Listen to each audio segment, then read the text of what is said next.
Difference between British conquerors with the Spanish conquerors. When it comes to the conquest and colonization of America, the general idea is that the Spanish, especially Hernan Cortes or Pizarro, entered to the New World herding, systematically massacring any indigenous population they encountered. It's true that they were massacres and acts of dubious ethic were carried out by the Spanish, but nothing is comparable to the massacres carried out by the British conquerors. But why then is it known so much about how bad the Spanish were and how good the British were?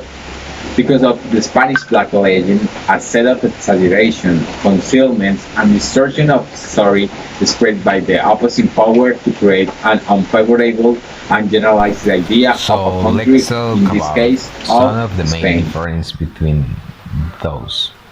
The first is the place. The Spanish spread throughout Central and South America. There were many developed civilizations such as Maya, Aztec, and Inca, as well as nomadic tribes. A war against these civilizations would have meant the annihilation of few colonial forces that were landing irregularly on the continent. They established trade with them, set up their settlements near to even within the native city, created alliances to fight against other people there. On the contrary, the British expanded to the north, USA and Canada, where they found tribes, most of them nomads, with a very low level of development compared to the south. These settlements inhabited and expelled the population they found to place their settlements. The second one is the time. The Spanish began to colonize America in the 15th century. Spain was still a practically medieval society, so the religious issue was very important.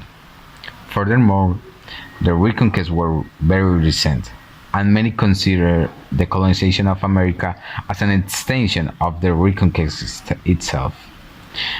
The British arrived in America from the 17th century, some 200 years after the Spanish. Enlightenment and reform had passed, and they were immersed in a capitalist society. Ironically, although they had great cultural development, they treated the native population in a more frivolous and cruel way. The third one is the objective. Being a medieval society, the objective of the Spanish conquest was the evangelization of the natives, teach religion, custom, languages. The greatest concern of the Spanish monarchs was to make the Catholic religion reach all these people and consider them as a new subject and thus favoring heaven. This was because the Spanish considered the native to have souls who could be indoctrinated.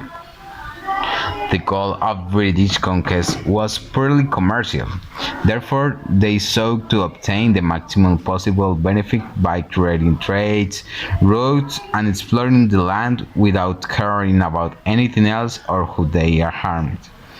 They did not care about teaching customs or our religion to the natives, since they did not even consider them as human beings. Furthermore, they thought that natives should be exterminated to make way for the English. The fourth is the economy. The Spanish settlers based their economy mainly on mining, followed by agriculture and livestock. The natives were considered by the colonists as cheap labor, however, they were free people. The economy of English colonists was based on agriculture and livestock. They quickly adopted slave labor to exploit the fields. Since there was a shortage of labor to enslave in the country itself, as it had been almost exterminated, it was necessary to bring slaves from Africa to maintain the economy. Subsequent development between evangelization, trade, and integration, there was a miscegenation between settlers and settlers. and a fusion between their customs. That is why in South America it can be seen that there is a strong cultural link between current and pre-colonial cultures.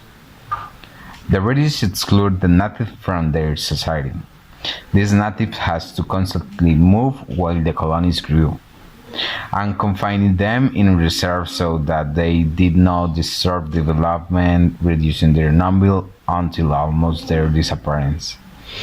In today's North American Canadian society, there is no link with pre-colonial cultures. Thank you very much.